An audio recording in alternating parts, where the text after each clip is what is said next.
ओम नमः परमहंसास्वादितशरणकमलचिन्मकरन्दाय भक्तजनमानसनिवासाय श्रीकृष्णचन्द्राय वन्देऽहं श्रीगुरुश्रीयुतपदकमलं श्रीगुरुन् वैष्णवं च श्रीरूपं साग्रजातं सहगणरघुनाथान्वितं तं सजीवं साद्वैतं सावधूतं परिजनसहितं कृष्णचैतन्यदेवं श्रीराधाकृष्णपादां सहगणललिता विशाखान्वितं च नमो ब्रह्मण्यदेवाय गोब्रह्मण्यहिताय च जगद्हिताय कृष्णाय गोविन्दाय नमो नमः।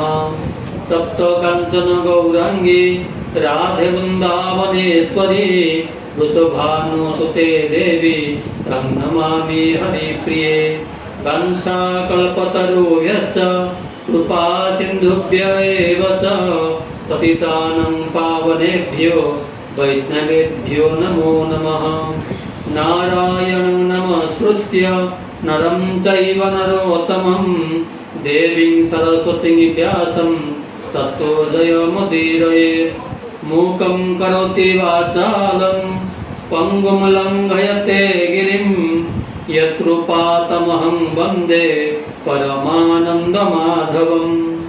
यं प्रव्रजन्तमनुपेतमपेतकृत्यं द्वैपायनो विरहकातर आजुहाव पुत्रेति तन्मयतया तरवोऽभिनेदु तं सर्वभूतहृदयं मुनिमानतोऽस्मि। निगमकल्पतरोर्गलितं फलं सुखमुखादमृतं द्रवसंयुतं पिबत भागवतं रसमालयं मुहुरहो रसिका भुवि भावुकाः। तमादिदेवं करुणानिधानं तमालवर्णं सुहितावतारम् अपार संसार समुद्र सेतुं भजामहे भागवत स्वरूपम्। नीलाचल निवासाय नित्याय परमात्मने बलभद्र सुभद्राभ्यां जगन्नाथाय ते नमः। सर्वश्रोता वैष्णवीर करि नमस्कार सवे पाद धूलि दे मस्तके अमर। बोले वृंदावन बिहारी लाल की। श्री गोपालजी सत्संग संसदर 39तम अधिवेशन एवं सत्संगर प्राण प्रतिष्ठाता मध्य गुरुदेव चरण कमल ये अधमर अनंत कोटि प्रणाम। एवं पूर्व जो आपको संपादक भाषण कहते अनुष्ठान जे संपादक मध्य शिक्षा गुरु ताके भी चरण कले नमस्कार करूँ। एवं अनुष्ठान को आग को जो बढ़ी नहीं वर्तमान पर्यंत दीर्घ 6-7 वर्ष है कोरोना है वर्तमान पर्यंत अनुष्ठान को आग को बढ़े अनुष्ठान आर्थिक अवस्था दुर्बल तथापि भगवत अनुष्ठान कले कौन असुविधा हुए आर्थिक कौन असुविधा हो न थाए कहुई शास्त्र कहुई किंतु तथापि केमती हम बाहर है गोटे प्रकार सिंहद्वार होता गोटे किसी आदाय होता बर्तमान ये माने आदाय कम हुए तथापि आम जो सत्संग जो अच्छा कमिटी मेम्बर अच्छा गौर हरिकर मोर जी भी बड़ भाई हे गौर सी वर्तमान पर्यंत 6-7 वर्ष है अनुष्ठान को आगे नहीं कौन पैसा संग्रह हम किए कौ दिन खाया अंगत देवे ए प्रकार कर योजना कर 6-7 वर्ष कोरोना है वर्तमान पर्यंत कर अनुष्ठान को धन्यवाद दूसरी एवं मुझे नमस्कार भी करुँच जो प्रचेषा को एवं अन्य समस्त जो कर्मकर्ता सहयोगी जो समस्त विद्यार्थी मैंने अच्छा समस्ते बहुत परिश्रम करके सजई समस्त को धन्यवाद दूसरी एवं शेष समस्त श्रोता मंडली को हार्दिक नमस्कार एवं प्रणाम कर आज है अनुष्ठान 39तम जो अधिवेशन आसंता काली आरंभ हे भागवत आज है महात्म्य दिवस महात्म्य विषय आज श्रवण कर विधेय महात्म्य आम श्रवण करवा संक्षिप्त पूर्व भगवान को द्विपद नाम उच्चारण करवा शास्त्र कहुई आदौ मध्य अंते च हरि सर्वत्र गीयत भगवान नाम आद्य मध्य एवं शेष नाम उच्चारण कर विधान अच्छी प्रथम भगवान नाम उच्चारण करवा आमर वाणी एवं मन को पवित्र कर भागवत कथा श्रवण करवा श्रीकृष्ण गोविंद हरे मुरारे हे नाथ नारायण वासुदेव श्रीकृष्ण गोविंद हरे मुरारे हे नाथ नारायण वासुदेव श्रीकृष्ण गोविंद हरे मुरारे हे नाथ नारायण वासुदेव श्रीकृष्ण गोविंद हरे मुरारे हे नाथ नारायण वासुदेव श्रीकृष्ण गोविंद हरे मुरारे हे राम नारायण वासुदेव श्रीकृष्ण गोविंद हरे मुरारे हे राम नारायण वासुदेव हे राम नारायण वासुदेव हे राम नारायण वासुदेव हे राम नारायण वासुदेव श्रीकृष्ण गोविंद हरे मुरारे हे नाथ नारायण वासुदेव श्रीकृष्ण गोविंद हरे मुरारे हे नाथ नारायण वासुदेव श्रीकृष्ण गोविंद हरे मुरारे हे नाथ नारायण वासुदेव श्रीकृष्ण गोविंद हरे मुरारे हे नाथ नारायण वासुदेव हे नाथ नारायण वासुदेव हे नाथ नारायण वासुदेव हे नाथ नारायण वासुदेव श्रीकृष्ण गोविंद हरे मुरारे हे नाथ नारायण वासुदेव श्रीकृष्ण गोविंद हरे मुरारे हे नाथ नारायण वासुदेव बोले वृंदावन बिहारी लाल की भागवत सप्ताह ज्ञान यज्ञ की चिरानंद की गोपाल संसद की बोले वृंदावन लाल की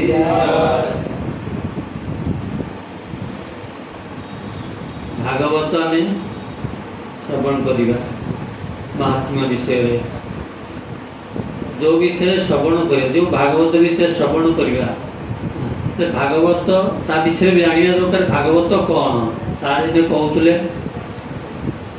भागवत कौन भागवत क्या कहुए जहाँ विषय श्रवण कर विषय जाना दरकार जमीक आम मनुष्य मनुष्य मध्य गोटे लक्षण अच्छी जमी गोटे गाई ना गाई जमी गोटे लक्षण अच्छी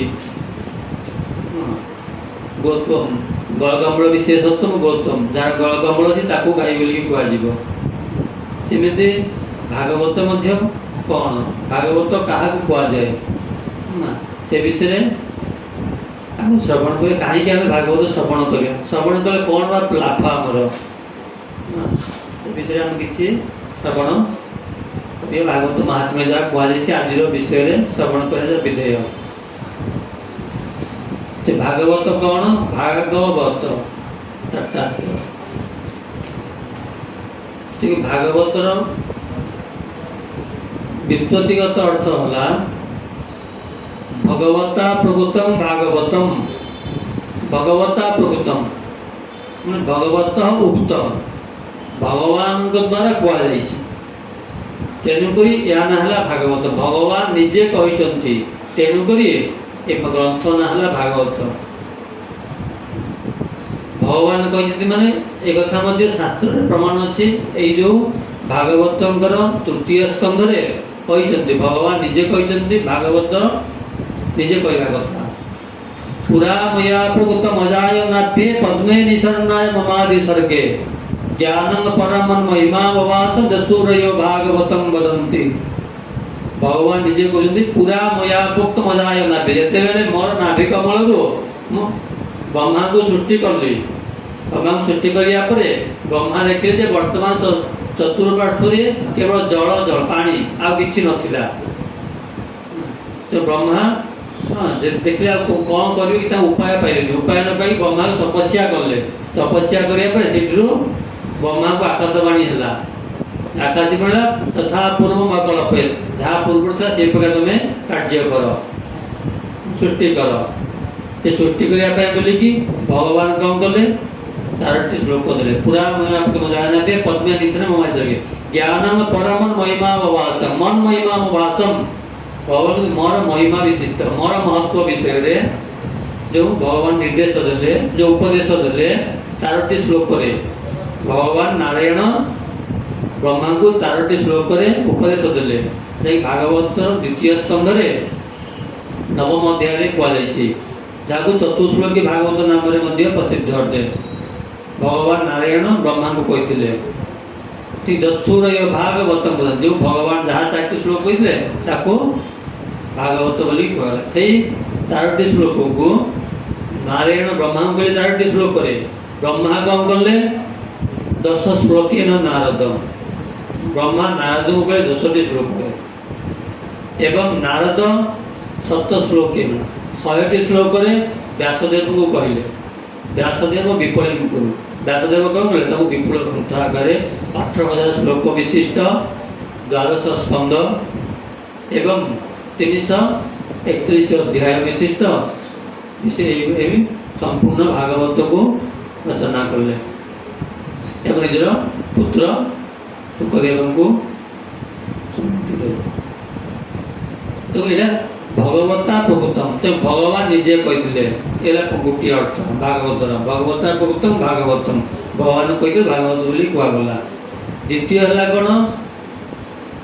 भगवत इदम भागवतम। भगवान यह अटे अर्थात भगवान यह माने भगवान लीला विषय रे, भगवान गुण विषय रे, भगवान कर्म विषय रे, भगवान महत्व विषय रे जो थे वर्णना करा जायछि। भगवत इदम भागवतम भगवान को या हेतु भगवान जावतीय आम यदि बाजार को गले विभिन्न प्रकार वस्तु पाऊे। बाजार में आम परिवा पाऊे, बाजार में जो सौदा पाऊे जो पाऊे से भगवान नाम गुण लीला कीर्तन महत्व सब भागवत परिपूर्ण अच्छी। तेणुक भगवत इदम भागवतम ये गोटे अर्थ। पुणी भागवत आउ गोटे कौन कहले अर्थ? भागवतानां पुराणं भागवतम। भागवतानां भक्तानां भागवतानां भागवत अर्थात भागवत तो भगवान बोले भागवत तो भागवत ग्रंथ को आउछि एवं भागवत अर्थ भक्तानां माने भागवत भगवान के जे भक्त ना भागवतानां पुराणं भागवतम अर्थात भगवान के जो भक्त से भक्त मानकर पुराणं की चरित भगवान भक्त मानकर चरित विषय जोटी वर्णना कराई भागवत।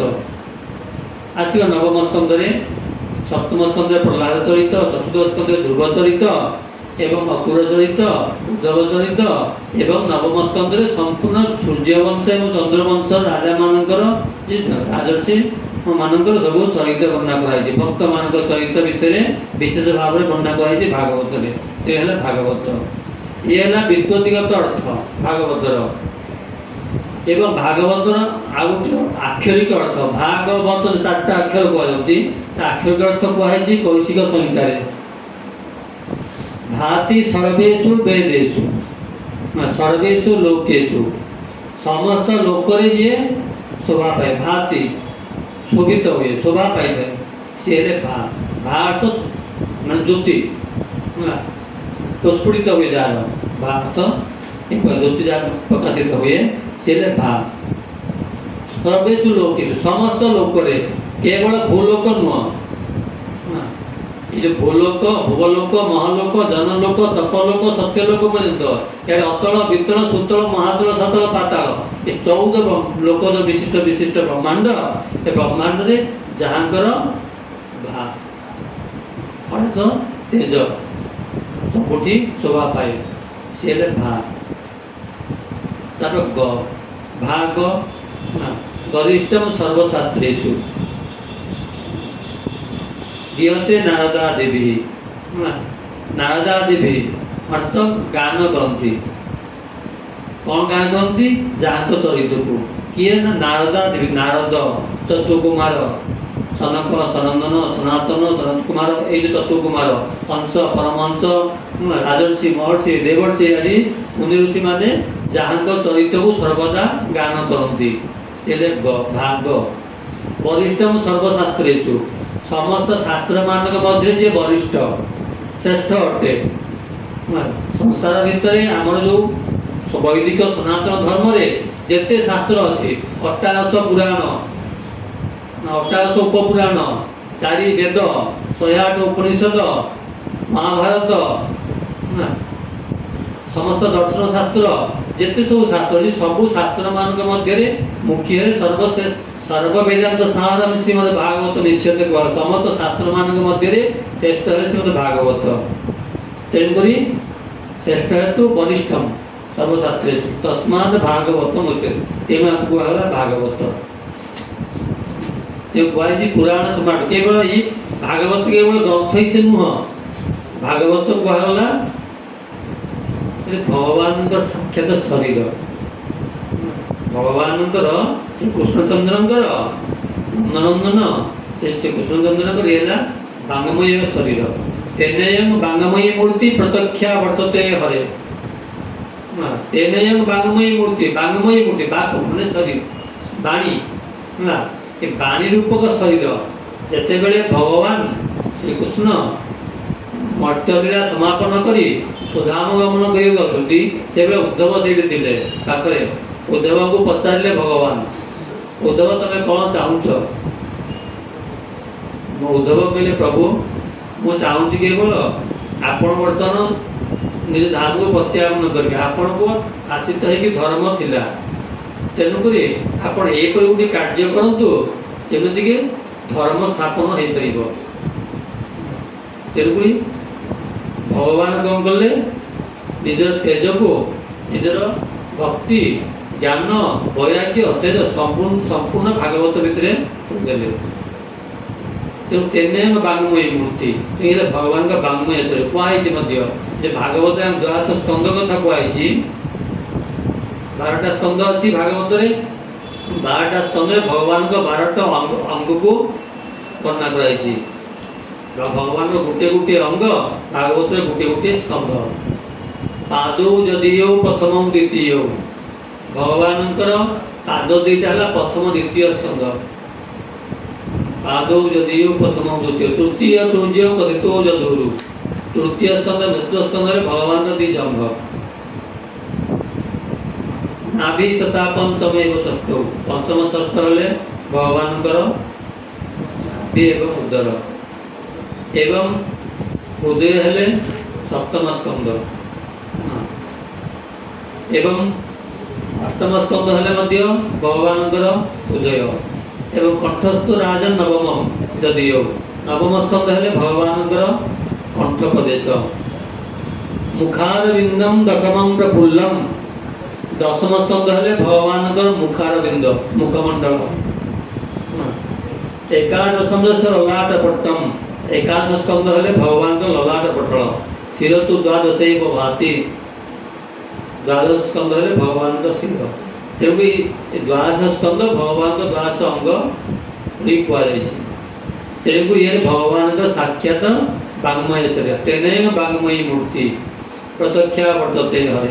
ତେଣୁ ଏ ଭଗବାନଙ୍କର ବାଙ୍ଗ୍ମୟ ଶରୀର ସେବନାଥ ଶ୍ରବଣାଥ ପାଠାତ ସେବନ କରିବା ଦ୍ୱାରା ଶୁଣିବା ଦ୍ୱାରା ଆମ ଆସିବ ଭାଗବତରେ ନବଦା ଭକ୍ତି। ନବଦା ଭକ୍ତି ପ୍ରଥମ ଭକ୍ତି ହେଲେ ଶ୍ରବଣ ଭକ୍ତି। ଶ୍ରବଣ କରିକି ଶ୍ରବଣ ପରିଚିତ ଶ୍ରବଣ କରିକି ପରୀକ୍ଷିତ ମହାରାଜ ଯିଏକି ଭାଗବତର ପ୍ରଥମ ଶ୍ରୋତା ଶ୍ରବଣ କରିକି ମୁକ୍ତି ପାଇଗଲେ। ଶ୍ରବଣ ଯେ ଶ୍ରବଣ କରିବ ଏବଂ ପାଠନା ପଠନା ପଢ଼ିବା ଦ୍ୱାରା ଏବଂ ବାସନା କହିବା ଦ୍ୱାରା କହିବା ଯେ ବକ୍ତା ଶ୍ରୋତା ଯେ ପଚାରି ଏ ତିନି ଯାଆନ୍ତି ଉଦ୍ଧାରି। ଏ ତିନି ଉଦ୍ଧାରି ହେଇଯିବେ। ଶ୍ରୋତା ବକ୍ତାଠୁ ଶ୍ରୋତାଟା ହେଲେ ମୁଖ୍ୟ। ସ୍କନ୍ଦପୁରାଣ ଶ୍ରୋତା କୁହାଯାଇଛି 4 ପ୍ରକାର କଥା କୁହାଯାଇଛି। କାହିଁକି ଶ୍ରୋତାର ମନଟା ସବୁବେଳେ ଗୋଟେ ଲକ୍ଷ୍ୟ ହେଇଛି। ବକ୍ତା ବିଭିନ୍ନ ପ୍ରକାର ବିଭିନ୍ନ ଶାସ୍ତ୍ର ବିଭିନ୍ନ କଥା ଆଣିକି ଯୋଡ଼ାଯୋଡ଼ି କରିକି ସେ କହିବେ, କିନ୍ତୁ ତାକୁ ଗ୍ରହଣ କରିବ କିଏ? ଶ୍ରୋତା ଗ୍ରହଣ କରିବେ। ଠିକ୍ ଅନୁଷ୍ଠାନର ମୁଖ୍ୟ ହେଲେ କିଏ? ଶ୍ରୋତା। ତେଣୁକରି ଶ୍ରବଣ ଭକ୍ତି କଥା କୁହାଯାଇଛି। ତେଣୁ ଆମେ ସେଇ ଆଜି ଭାଗବତ ଶ୍ରବଣ କରିବା, ମହାତ୍ମ୍ୟକୁ ଯିବା, ମହାତ୍ମ୍ୟ ବିଷୟରେ ଶ୍ରବଣ କରିବା। ଯାହା କହୁଥିଲେ ସାରେ ଭାଗବତ ମହାତ୍ମ୍ୟ 2 ପ୍ରକାର। ଭାଗବତ କୁହାଯିବ ଗୋଟେ ସ୍କନ୍ଦ ପୁରାଣ ଉକ୍ତ ଏବଂ ଗୋଟେ ପଦ୍ମ ପୁରାଣ ଉକ୍ତ। ବିଶେଷ କରି ପଦ୍ମ ପୁରାଣ ଉକ୍ତ ମହାତ୍ମ୍ୟ ପ୍ରଚଳିତ ହେଉଛି। ସେଇ ପଦ୍ମ ପୁରାଣ ଉକ୍ତ ଭାଗବତ 6ଟି ଅଧ୍ୟାୟ କୁହାଯାଇଛି। ସେ ପ୍ରଥମ ଅଧ୍ୟାୟରେ 6ଟା ଅଧ୍ୟାୟ ଭିତରେ 2ଟି ବିଷୟ, ଗୋଟିଏ ହେଲା ଭକ୍ତି ଏବଂ ଜ୍ଞାନ ବହିରେ କେମିତି ଜାଗ୍ରତ ହୋଇଛନ୍ତି ଏବଂ ଆତ୍ମଦେବ ଚରିତ ବନ୍ଧୁକାରୀ ଚରିତ ଯୋଡ଼େ ବିଷୟକୁ ଆଧାର କରି ଭାଗବତ ମହାତ୍ମ୍ୟକୁ ସମ୍ପୂର୍ଣ୍ଣ ହୋଇଛନ୍ତି 6ଟି ଅଧ୍ୟାୟରେ। ପ୍ରଥମରେ ମଙ୍ଗଳାଚରଣ କରୁଛନ୍ତି ନୈମିଷାରଣ୍ୟ ପ୍ରସଙ୍ଗ। 88,000 ମୁନି ଋଷି ବସିଛନ୍ତି ଯିଏକି ସୌନକ ଆଜି 88,000 ମୁନି ମଣ୍ଡଳୀରେ ସୁତ କହୁଛନ୍ତି ସଚିଦାନନ୍ଦ ରୂପାୟ ବିଶ୍ୱତପତ୍ୟାଦି ହେତବେ ତାପତ୍ର ବିନାଶାୟ ଶ୍ରୀକୃଷ୍ଣାୟ ବୟଂ ନମଃ। ଶ୍ରୀକୃଷ୍ଣାୟ ବୟଂ ନମଃ ଲୋକକୁ ବାଖ୍ୟା କରୁଥିଲେ, କହୁଥିଲେ ସାରେ ଶ୍ରୀକୃଷ୍ଣାୟ ବୟଂ ନମଃ ଅର୍ଥାତ୍ ଶ୍ରୀକୃଷ୍ଣଙ୍କୁ ଆମେମାନେ ନମସ୍କାର କରିବା। କାହିଁକି? ଆମେ ଜଣକୁ ନମସ୍କାର କରିବା କି ଯାହାକୁ ଯାହା ପାଖରେ ପ୍ରଣାମ ଦେବା କି ଯାହାକୁ ସମ୍ମାନ ଦେବା ତା ପାଖରେ କିଛି ଗୁଣ ଥିବା ଦରକାର ତ, ତାକୁ ତାର ଦକ୍ଷତା ଦେଖିବା ଦରକାର ତ। କୌଣସି ଦକ୍ଷତା ହଉ, ଗୁଣ ହଉ, କାର୍ଯ୍ୟାବଳୀ ହଉ ଦେଖିଲେ ତାକୁ ଆମେ ନତମସ୍ତକ ହବା। କୃଷ୍ଣ ଭାଇ କ'ଣ ଅଛି କି? ଶେଷରେ କହିଲେ ଶ୍ରୀକୃଷ୍ଣାୟ ବୟଂ ନମଃ। ଶ୍ରୀକୃଷ୍ଣଙ୍କୁ ଆମେ ନମସ୍କାର କରିବା କହିଲେ ତାପରେ କ'ଣ ଗୁଣ ଅଛି ପ୍ରଥମରୁ କହିଦେଲେ। ବିଶେଷଣ ଗୁଡ଼ିକ ପ୍ରଥମରୁ ସଚିଦାନନ୍ଦ ରୂପାୟ। ଭଗବାନ କ'ଣ? ଭଗବାନ 3ଟା ରୂପ, ସତ୍ସ୍ୱରୂପ, ତ୍ରିସ୍ୱରୂପ, ଆନନ୍ଦ ସ୍ୱରୂପ। ଭଗବାନର 3 ସତ୍ସ୍ୱରୂପ। ସତ ମାନେ ଯାହାଙ୍କ ସତ୍ତା 3 କାଳରେ ବିଦ୍ୟମାନ, ପୂର୍ବରୁ ଥିଲେ, ବର୍ତ୍ତମାନ ଅଛନ୍ତି, ଭବିଷ୍ୟତରେ ମଧ୍ୟ ଯିଏ ରହିବେ। 3 କାଳରେ ଯାହାଙ୍କ ସତ୍ତା ବିଦ୍ୟମାନ ଯିଏ ରହନ୍ତି ହେଲା ସିଏ ହେଲେ ସତ୍ସ୍ୱରୂପ। ଭଗବାନ ସତ୍ସ୍ୱରୂପ, ପୂର୍ବରୁ ଅଛନ୍ତି। ସୃଷ୍ଟି ନଥିଲା, ପୂର୍ବରୁ ସୃଷ୍ଟି ନଥିଲା, ବର୍ତ୍ତମାନ ଅଛି, ଭବିଷ୍ୟତରେ ସୃଷ୍ଟି ରହିବନି। ତ ଇଏ ସତ ହେଇପାରିବନି। ସତ କି ନା? ଭଗବାନରେ ସତ୍ସ୍ୱରୂପ। ଚିତ୍ସ୍ୱରୂପ, ଚିତ୍ ଜ୍ଞାନ ସ୍ୱରୂପ। ଚିତ୍ ଶବ୍ଦ ଅର୍ଥ ଜ୍ଞାନ। ଭଗବାନ ହେଲେ ଜ୍ଞାନ ସ୍ୱରୂପ। ସେ ସ୍ୱୟଂ ପ୍ରକାଶ। ଭଗବାନଙ୍କୁ କିଏ ସୃଷ୍ଟି କରୁନାହାନ୍ତି, ଭଗବାନ ନିଜେ ସୃଷ୍ଟି ହୋଇଛନ୍ତି। ଭଗବାନଙ୍କୁ ସୃଷ୍ଟିକର୍ତ୍ତା କିଏ ନାହାନ୍ତି। ତେଣୁ ଭଗବାନ ଗୋଟିଏ ନାଁ ହେଲା ଅଜ। ନ ଜାୟତେ ଇତି ଅଜ, ତାଙ୍କ ଜନ୍ମ ନାହିଁ ଭଗବାନଙ୍କର। 10ମ ସ୍କନ୍ଧରେ ଆସିବ ବିଶ୍ୱ। ଏବଂ ଜ୍ଞାନ ସ୍ୱରୂପରେ ଭଗବାନ ଚିତ୍ସ୍ୱରୂପ। ଆଉ ଗୋଟେ ଭଗବାନଙ୍କ ଆଉ ଗୋଟେ ସ୍ୱରୂପ ହେଲା ଆନନ୍ଦ ସ୍ୱରୂପ। ସତ୍ ଚିତ୍ ଆନନ୍ଦ, ଆନନ୍ଦ ସ୍ୱରୂପ। ଆନନ୍ଦ କ'ଣ? ଆମେ ଆନନ୍ଦ ଖୋଜୁଛେ କୋଉଠି? ଆମ ହୃଦୟ ଭିତରେ ଅଛି ଆନନ୍ଦ। ଆମ ଭିତରେ ଆନନ୍ଦ ଅଛି, କିନ୍ତୁ ଆମେ ଆନନ୍ଦ ଖୋଜୁଛେ ବାହାରେ। ଯେମିତି ଗୋଟିଏ କସ୍ତୁରୀ ମୃଗ ନା କୃଷ୍ଣସାର ମୃଗ ଯେମିତି ସିଏ କ'ଣ କରେ ତାର ଭିତରେ କସ୍ତୁରୀ ଅଛି କିନ୍ତୁ ସେ ଜଙ୍ଗଲ ସାରା ବୁଲିଦିଏ କେଉଁଠି ବାସନା ଯେଉଁ କସ୍ତୁରୀ ବାସନା କେଉଁଠି ଆସୁଛି ତ ଏଇଆ ଖୋଜି ଖୋଜି ଚତୁର୍ପାର୍ଶ୍ୱ ସାରା ଜଙ୍ଗଲ ଖୋଜିଦିଏ ନା ବାସନା ଖୋଜି କସ୍ତୁରୀ ବାସନା ପାଇଁ ବୋଲିକି କିନ୍ତୁ ତା ଭିତରେ କସ୍ତୁରୀ ଅଛି ସେମିତି ଆମ ଭିତରେ ଆନନ୍ଦ ଅଛି କିନ୍ତୁ ଆମେ ଖୋଜୁଛେ କେଉଁଠି ଜନଲୋଭ ଗତି କିମ୍ବା ଏସି କାରରେ ନା କି ଧନ ସମ୍ପତ୍ତି ମାନ ସମ୍ମାନ ପ୍ରତିଷ୍ଠାରେ ଆମେ ଖୋଜୁଛେ ଆମର ଆନନ୍ଦ କିନ୍ତୁ ଆନନ୍ଦ ସେଇଠି ନାହିଁ ଆନନ୍ଦ ଅଛି କେଉଁଠି ଆମ ଭିତରେ ଅଛି ସେଇ କୃଷ୍ଣ ଲୀଳାରେ ଅଛି ଭଗବାନଙ୍କ ଲୀଳା କଥାରେ ଅଛି ଆନନ୍ଦ ସପ୍ତମ ସ୍କନ୍ଧରେ ପ୍ରହ୍ଲାଦ କହିବେ ଆନନ୍ଦ କେମିତି ଅଛି ନିଜ ହୃଦୟ ଭିତରେ ଯେ ଭଗବାନ ହେଲେ ଏଇ ପ୍ରକାର କ'ଣ ନା ଭଗବାନ ସ୍ୱରୂପ ସଚିଦାନନ୍ଦ ସ୍ୱରୂପ ଭଗବାନ କ'ଣ ସେ କରିପାରନ୍ତି କାର୍ଯ୍ୟ ଦକ୍ଷତା କ'ଣ ବିଶ୍ୱୋତ୍ପତ୍ତି ଆଦି ହେତବେ এই ସଂସାରର ସେ ହେଲେ କ'ଣ ସୃଷ୍ଟି ସ୍ଥିତି ଏବଂ ନାଶ ବିଶ୍ୱର ଉତ୍ପତ୍ତି ସ୍ଥିତି ଏବଂ ନାଶ କରିପାରନ୍ତି ଭଗବାନ ବିଶ୍ୱୋତ୍ପତ୍ତି ଆଦି ହେତବେ ସିଏ ଏକ ଭଗବାନ ଏକ ହେଲେ ମଧ୍ୟ ତିନି ରୂପ ଧାରଣ କରନ୍ତି ଭଗବାନ ସେ ସୃଷ୍ଟି କରିବା ପାଇଁ ବ୍ରହ୍ମ ରୂପ ଧାରଣ କରନ୍ତି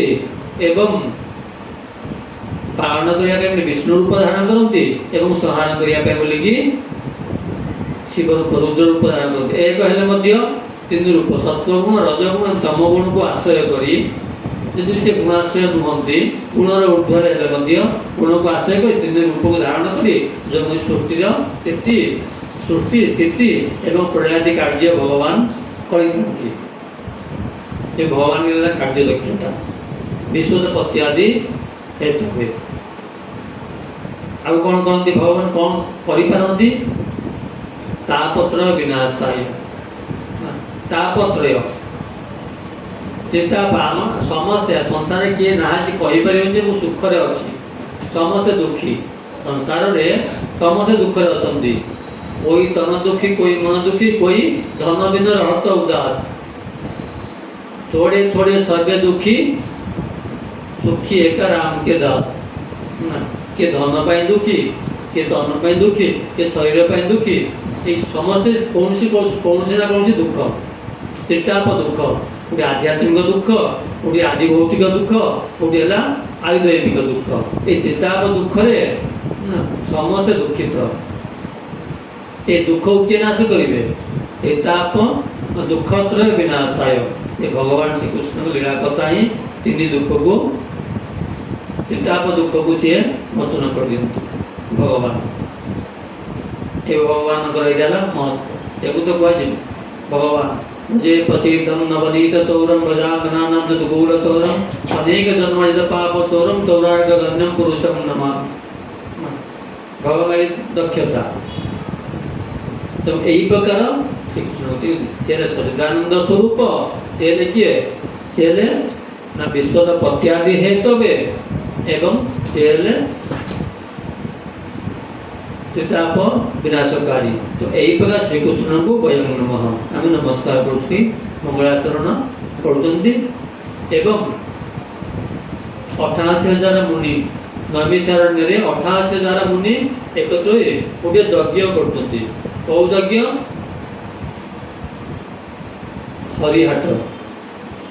हरिहाट नाम यज्ञ दीर्घ 100 वर्ष लक्ष्य रखी हरिहाट यज्ञ मैंने हाट में सब प्रकार वस्तु मिले से प्रकार कथा यज्ञ भूत यज्ञ गो यज्ञ मैंने गाय प्रदान करवा ब्रह्म यज्ञ एक प्रकार अनेक भगवान लीला कथा भगवान जावतीय यज्ञ एक प्रकार गोटे यज्ञ करते नैमिषारण्य 88,000 मुनिमंडली यज्ञ करता समय हठात गोटे दिन प्रातः कर्म सारिकी सब मुनि मैंने 88,000 मुनि निज प्रातः कृत्य कर्म नित्य कर्म समापन कर विश्राम नौकती से समय पहुँचती किए ना व्यासदेव प्रिय शिष्य लोमहर्षण पुत्र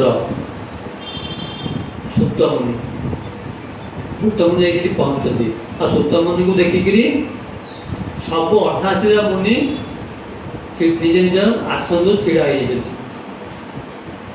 छिड़ा सम्मान देती क्या सुप्त मुनि को जदि भी बयस सान से जो सौनकादि 88 मुनि थे से बयस बयस सीमा भितर केते केते इंद्र पड़ी जाती केते केते ब्रह्मादेव पड़ी जाती केते केते रुद्र वरुण जम जाइए से तपस्या तपस्या अच्छा किंतु ये प्रकार मुनि ऋषि मैंने सुत मुनि को देखिकी निज आसन उठी पड़ सम्मान जनइले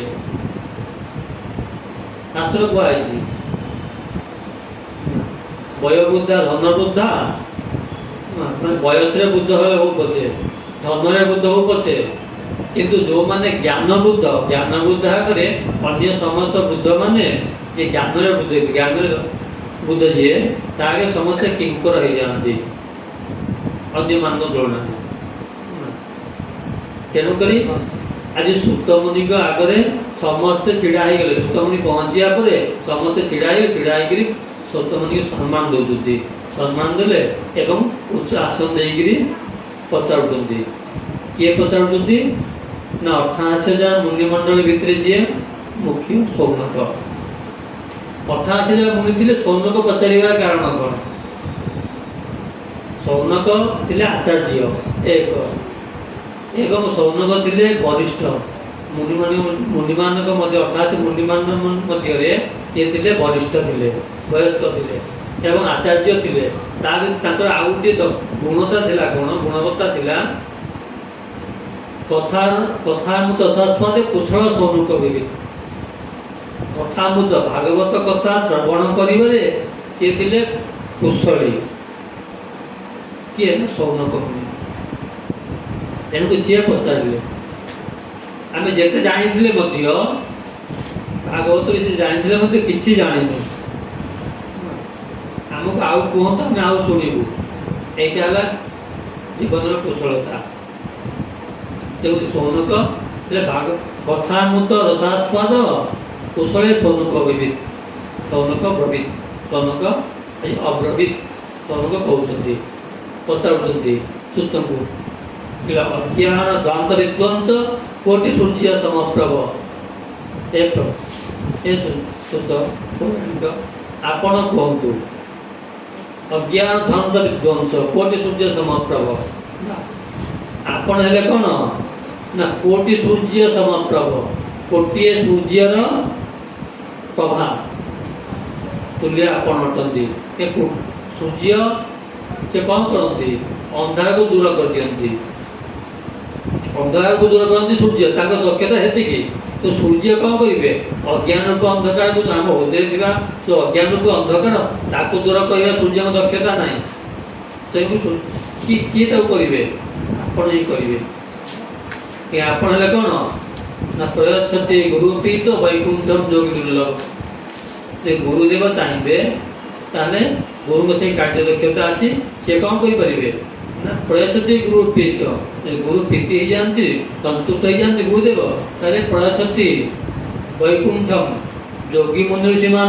जो दुर्लभ वैकुंठ धाम को गुरु पठे दे पारती तेज आपण आमको सी विषय कर कौन ये जो घोर कलिकाल आसूचे कलिकाल जीव मानकर मंदा सुमंद मत मंद भागी उपद्रुता कलिकाल समस्ते मंद हो जन्म हे समस्ते विभिन्न प्रकार कार्य जड़ित होते कौन से मैंने अलसुआ हो पुत्र उत्पादन दक्षा अदक्षा मुक्ति साधने संतान जन्म कर दक्षता हो किंतु मुक्ति साधन बोलिकी अदक्ष हो तेणु ये काल अभ्याल मुख विनाश त्रास विनाश हेतु काल रूपक जो सर्प ये सर्प जाइए कौन उपाय अच्छे आमको कहतु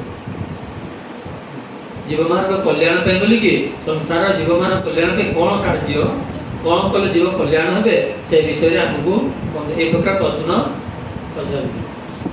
शब्द कहले आप प्रश्न उत्तम प्रश्नटे मु तुमको भागवत विषय कहबी 88,000 18,000 श्लोक विशिष्ट भागवत कहबी एवं भागवत कौट होता ଏବଂ କେମିତି ଦେଇଥିଲା ସେ ବିଷୟରେ ମୁଁ କହିବି, ତାକୁ ତୁମେ ଶ୍ରବଣ କର। ଭାଗବତ ପ୍ରଥମେ ହେଲା କୋଉଠି ଏକଦା ଏକଦାୟଂ ବିଶାଳଂ ତତ୍ୱାର ସ୍ୱୟଂମଳଃ ତତ୍ସଙ୍ଗତଂ କମାୟାତ ଦଦ୍ରତୁ ତତ୍ରନାଥ। ଥରେ ନାରଦ ମୁନି ପୃଥିବୀ ଭ୍ରମଣ କରିବାକୁ ଆସିଥିଲେ। ଦେବର୍ଷି ନାରଦ ପୃଥିବୀ ଭ୍ରମଣ କରିବାକୁ ଆସିଲେ। ଭ୍ରମଣ କରି ଚାରିଆଡ଼େ ସେ ବୁଲିଲେ, ଦେଖିଲେ କୋଉଠି ମଧ୍ୟ ତାଙ୍କୁ ଶାନ୍ତି ମିଳିଲାନି। ଗଙ୍ଗା ଗଲେ, ଗୟା ଗଲେ, ପୁଷ୍କର ଗଲେ, ପ୍ରୟାଗ ଗଲେ, ଚାରିଆଡ଼େ ବୁଲିଲେ, କୋଉଠି ମଧ୍ୟ ତାଙ୍କର ଶାନ୍ତି ମିଳିଲାନି। ଅନେକ ତୀର୍ଥସ୍ଥାନ ବୁଲିଲେ, କୋଉଠି ମଧ୍ୟ ତାଙ୍କୁ ଶାନ୍ତି ମିଳିଲାନି। ସେ ଭାବିଥିଲେ ପୃଥିବୀ ଏକ ଶାନ୍ତି ସ୍ଥାନ। ମାନେ ତିନି ଲୋକ ଭ୍ରମଣ କରନ୍ତି, ନାରଦଙ୍କୁ ସବୁଆଡ଼େ ଫ୍ରି, କୋଉଠି ତାଙ୍କୁ ଆକଟ ନାହିଁ। ପୃଥିବୀରେ ଭ୍ରମଣ କରିକି ଦେଖିଲେ ଯେ ସେ କୋଉଠି ପୃଥିବୀ ମଧ୍ୟ ଅଶାନ୍ତି। ତେଣୁ ସେ ପୁରୀ ଯାଇ ପହଞ୍ଚିଲେ କୋଉଠି ଆଶ୍ରମ ଯାଇକି ପହଞ୍ଚିଲେ। ଦେଖିବା ସନ୍ନ୍ୟାସୀ ମାନଙ୍କ ଆଶ୍ରମ ହେଲା, ସେଇଠିକି ଯିବା, ସେଇଠି ମଧ୍ୟ ଥିବ ମାନେ ଶାନ୍ତି ଥିବ। ସେଇଠି ଗଲେ ସନ୍ନ୍ୟାସୀ ଆଶ୍ରମ ଯାଇକି ପହଞ୍ଚିଲା ବେଳକୁ ସେଇଠି ସନ୍ନ୍ୟାସୀ ଆଶ୍ରମ କ'ଣ ଆସୁଛି? କଳହ ଶୁଭୁଛି। ସନ୍ନ୍ୟାସୀ ଆଶ୍ରମ କଳହ ହେଲା। ସନ୍ନ୍ୟାସୀ ଆଉ ପାଞ୍ଚ ବିଲ୍ଡିଂ ସେ ବାଡ଼ିକି ରହିଛନ୍ତି। ଆଉ ସନ୍ନ୍ୟାସୀ ସନ୍ନ୍ୟାସୀ ସମସ୍ତ ପ୍ରକାର ଯେ ନ୍ୟାସ କରେ, ତ୍ୟାଗ করে ସେ ସନ୍ନ୍ୟାସୀ। ସନ୍ନ୍ୟାସୀ ନାହାନ୍ତି, ତଳୁ ପନ୍ତ ବିବର୍ଜିତ ସନ୍ନ୍ୟାସୀ। ତେଣୁ ସେ ଫେରିକି ଆସିଲେ। ଦେଖିବା ସନ୍ନ୍ୟାସୀ ଆଶ୍ରମ ତ ଠିକ ନାହିଁ। ତାପରେ ଆଗକୁ ଯିବା, ଗୃହସ୍ଥ ଘରକୁ ଯିବା। ଗୃହସ୍ଥ ଘରେ କାହିଁ ଶାନ୍ତି ଥିବ?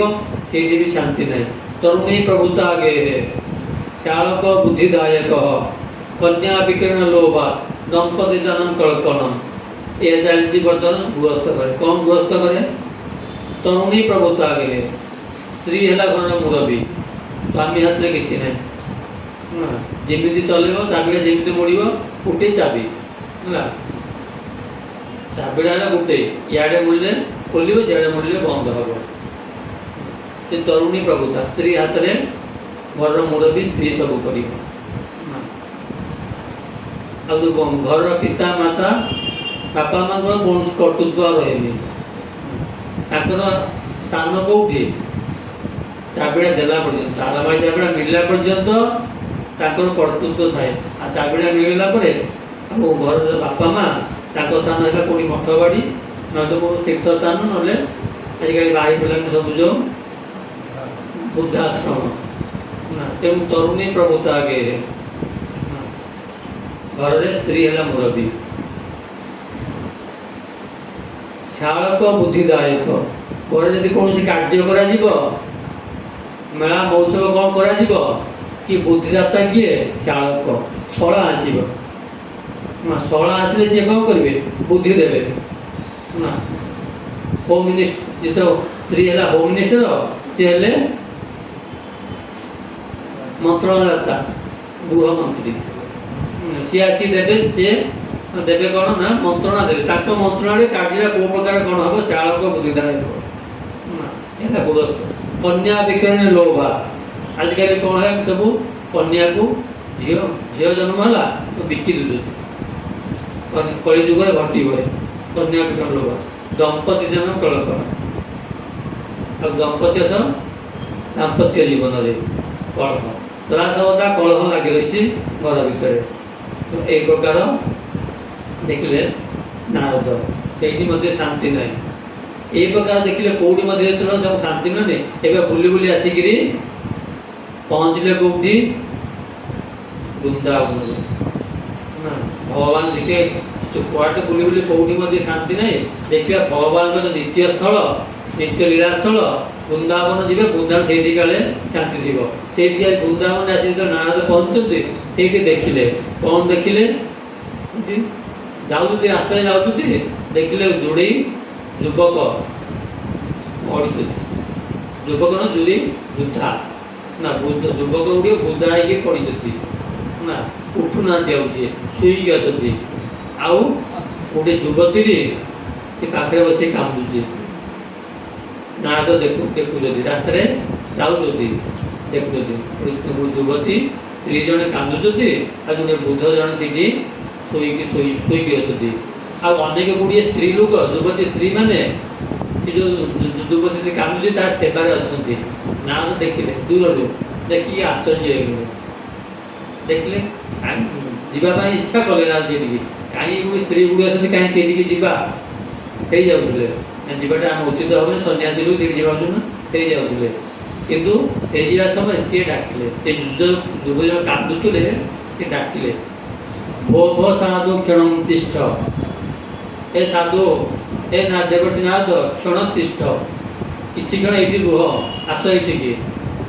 ମୋ ଚିନ୍ତା ମୋ ପିନାଶୟ, ମୋ ଚିନ୍ତାକୁ ଟିକେ ଦୂର କରିଦିଅ। ଡାକିଲେ ସାଧୁର କର୍ତ୍ତବ୍ୟ ଗୃହସ୍ଥମାନଙ୍କୁ କ'ଣ କରିବେ, ବିପଦରୁ ଉଦ୍ଧାର କରିବା। ତେଣୁ ଇଏ ଗଲେ ପହଞ୍ଚିଲେ, ନାରଦ ସେଇଠି ପହଞ୍ଚି ଯାଇକି ପହଞ୍ଚନ୍ତି। କାହା ପୁଅ ତୁମେ କିଏ? ନାରଦ ପଚାରିଲେ। ଯେଉଁ ଯୁବତୀ ଜଣକୁ ଡାକିଥିଲେ ଯେ କାନ୍ଦୁଥିଲେ ତାଙ୍କୁ ପଚାରିଲେ ତୁମେ କିଏ?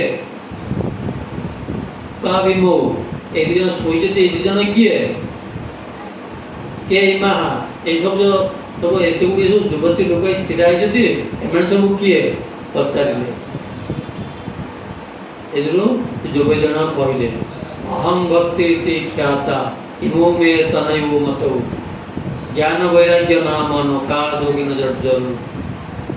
ମୁଁ ହେଲି ଅହଂ ଭକ୍ତି, ମୁଁ ହେଲି ଭକ୍ତି ଦେବୀ, ଭଗବାନଙ୍କର ମୁଁ ଥିଲି ରାଣୀ, ପାଟ ରାଣୀ ମୁଁ। ଭକ୍ତି ଅହଂ ଭକ୍ତି ଇତି ଖ୍ୟାତା, ଭକ୍ତି ନାମରୁ ଖ୍ୟାତ। ଇମୌ ମେ ତନୌ ମତୌ, ଏଇ ଦୁଇ ଜଣ ହେଲେ ଦିଟା ପୁଅ, ଜ୍ଞାନ ଏବଂ ବୈରାଗ୍ୟ ନାମ, ଜ୍ଞାନ ଏବଂ ବୈରାଗ୍ୟ ଦୁଇ ଜଣ ଶୋଇଛନ୍ତି, ମୋ ପୁଅ ଦିଟା। କାଳ ଯୋଗିନ ଜର୍ଜରୁ, କାଳ ଯୋଗରେ ଏଇ ବର୍ତ୍ତମାନ ଯେଉଁ ବୁଧ ଦିଟା, ଏ ଜ୍ଞାନ ଏବଂ ବୈରାଗ୍ୟ ମୋ ପୁଅ ଦିଟା। এইମାନେ ସବୁ ଯେଉଁ ଅଛନ୍ତି ଗଙ୍ଗାଦ୍ୟା ନଈ, ଗଙ୍ଗାଦ୍ୟା ସହିତ ସେ ମା, ଗଙ୍ଗା ଯମୁନା ଏଇ ସବୁ ନଦୀ ମାନେ ସବୁ ନିଜ ସ୍ୱରୂପରେ ଆସି ମୋ ସେବାରେ ଅଛନ୍ତି। କିନ୍ତୁ ବିପରୀତ କଥା, ବିପରୀତ କଥା କାହାର ମଧ୍ୟ ମାଟା ହୁଏ କ'ଣ ବୃଦ୍ଧା ହୁଏ, ଆଉ ପିଲା ଦିଟା ଯୁବକ ହୋଇଥାଏ। ବର୍ତ୍ତମାନ ବିପରୀତ ଆଚରଣ ହେଇଛି, ମୋ ପିଲା ଦିଟା ଏଠି ବାର୍ଦ୍ଧକ୍ୟ ଆଉ ମୁଁ ହେଇଛି ଯୁବତୀ। ମୋ ପୁରା ପରିଚୟଟା ଶ୍ରବଣ କରନ୍ତୁ। ଭକ୍ତି ଦେବୀ କହୁଛନ୍ତି ଉତ୍ପନ୍ନା ଦ୍ରବିଡ଼େ ସାହମ୍ ବୁଦ୍ଧିଂ କର୍ଣ୍ଣାଟକେ ଗତା କୋଚନି କୋଚନି ମହାରାଷ୍ଟ୍ରେ ଗୁର୍ଜରେ ଜିନତାଂ ଗତା। ମୁଁ ଦ୍ରାବିଡ଼ ଦେଶରେ ଦକ୍ଷିଣ ଭାରତରେ ଜନ୍ମ ହେଲି, ଦକ୍ଷିଣ ଭାରତରେ ଭକ୍ତିଟା ଥିଲା। ବର୍ତ୍ତମାନ ମଧ୍ୟ ଦକ୍ଷିଣ ଭାରତରେ ଲୋକ ଭକ୍ତି କରନ୍ତି, ଭକ୍ତି ଭାବରେ ଦିଅ ଦେବତାଙ୍କୁ ବି ଅଧିକାର ଦିଅନ୍ତି।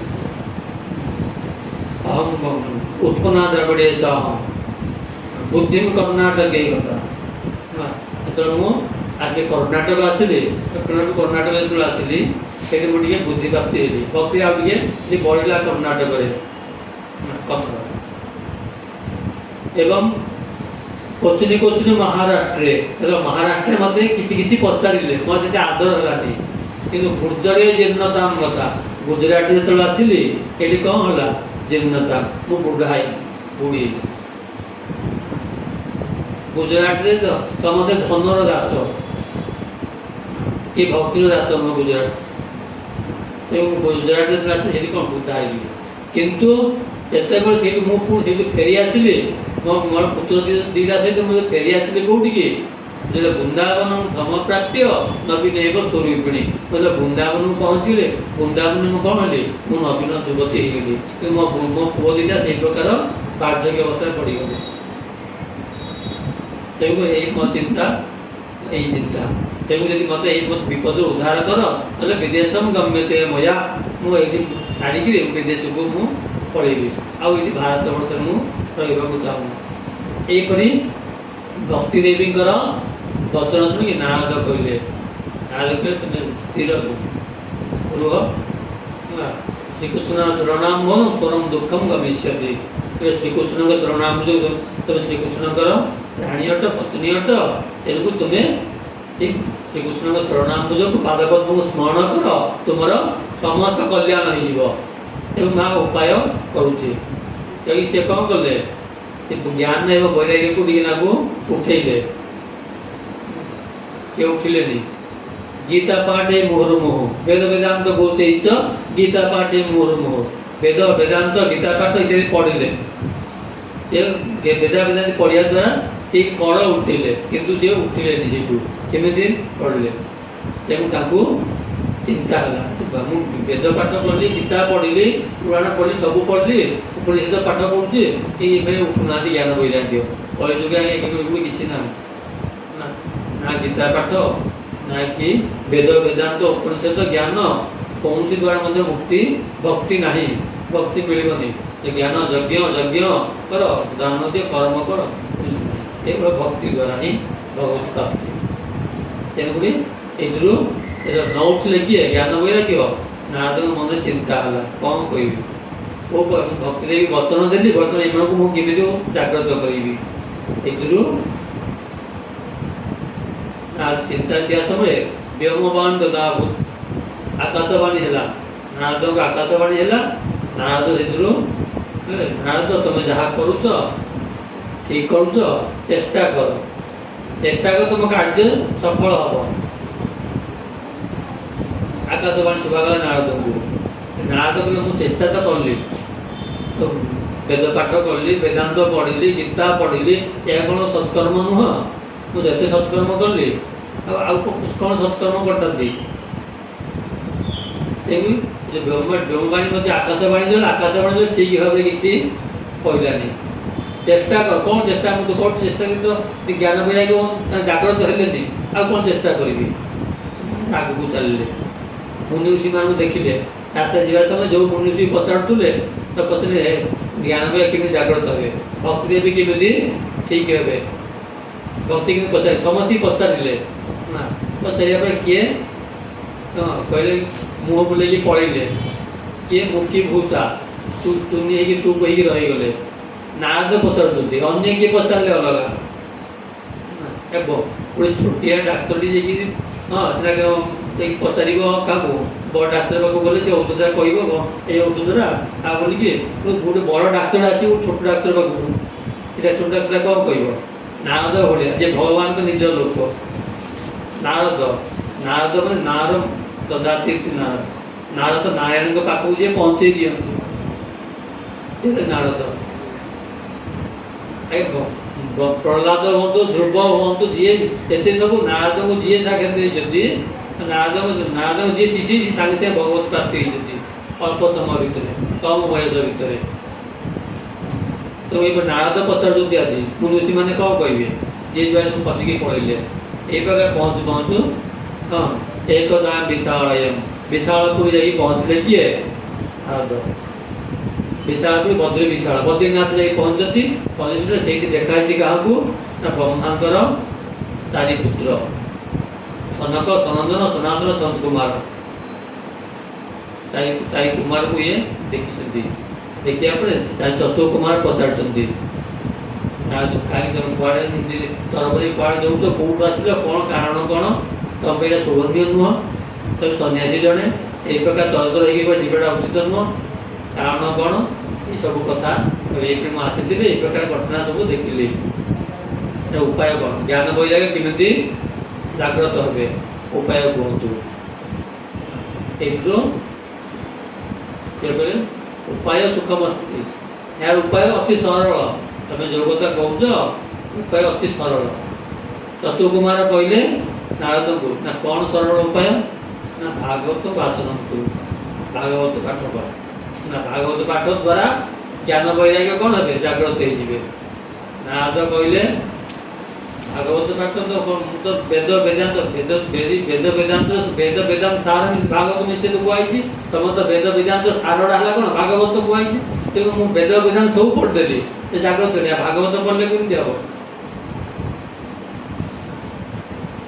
नारद पचारे भागवत द्वारा केमती कौन जाग्रत हो मुझे वेद वेदांत सब पढ़ली वेद वेदांत उपनिषद सब पढ़ली ना इक्षुणा आखु अच्छी आखुड़ गुण आम खाऊे आखु भितर जमी रस अच्छी मधुरता अच्छी क्षीर भितर लहुणीटा अच्छी रसवर्धन लहुणीटा देवता कार्य लगी थाए देवता प्रिय होता है সেই প্রকার সমস্ত শাস্ত্র ଥିଲେ ମଧ୍ୟ ସମସ୍ତ ଶାସ୍ତ୍ର ମଧ୍ୟରେ ଭାଗବତ ହେଲା ମୁଖ୍ୟ। ତେଣୁ ଭାଗବତ ପଢ଼ିବା ଦ୍ୱାରା ଭକ୍ତି ଜାଗ୍ରତ ହେବେ, ଜ୍ଞାନ ବୈରାଗ୍ୟ ମଧ୍ୟ ଜାଗ୍ରତ ହେଇଯିବେ।